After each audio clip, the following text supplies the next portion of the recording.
I'm also a middle school drama teacher, and they're much more excited about things when they understand something. So it's like, we'll all celebrate because you understood something new, and learning is so much fun. Um, so there's definitely that level in EXCO, but a little bit subdued because people are older. But for me, that's what I live on. I also really like those aha moments. It's it's kind of like what makes it worth it when a student like makes that connection. They're like, "Oh my God, I know that." And you're just like, "Heck yeah, you do." So like personally, that's one of my favorite parts. I think that my absolute favorite part is getting asked questions.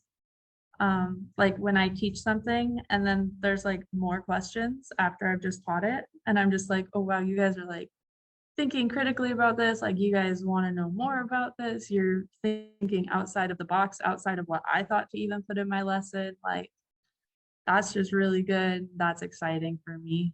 Yeah, I think for me, it's when people can make connections to different cultures or just whatever history that they know themselves. And so then I'm learning more. Um, I'm just learning from them and seeing what kind of overlap there, cultural overlap there is with what I'm teaching and what they know. But what is even more rewarding is the interest generated, um, that that is shown when other students discover a fellow student who is teaching, and it's just, it kind of just jazzed me up. It's a little ego boost, it's um, it it gets me engaged in a passion, and then I begin explaining, and then this one young lady, she said uh, that I reminded her of a professor at the university who's in the music program, and so she gave me his name and said, the way you explain things just now, because I just just gave an elevator pitch, and you know distilled everything down into just a few sentences, and she said, this other guy, he does the same thing, and so I'm going to reach out to him and see if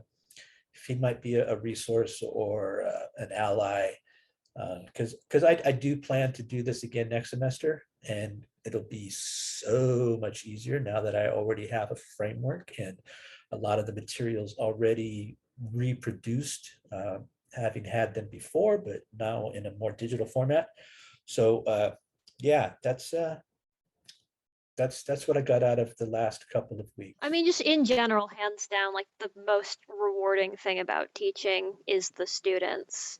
The thing I personally do deeply love about teaching is at the end of just any given class, I routinely have students say things like, I love the way that you explained that, or I love how engaged that you made this. I routinely get like, these are the most interesting PowerPoints I've ever seen, which is really nice because like there's nothing worse than a boring PowerPoint.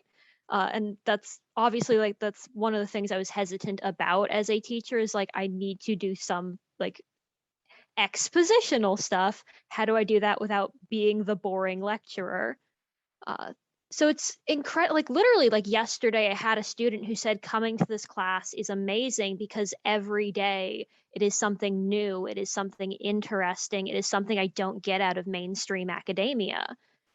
And getting to be the person facilitating that, getting to be that student's gateway to a part of academia that they don't normally get to access is deeply rewarding. It is, I've taught this class 4 times now, and every semester I get students saying, this is the best class I've ever taken, or this is my favorite class of the semester.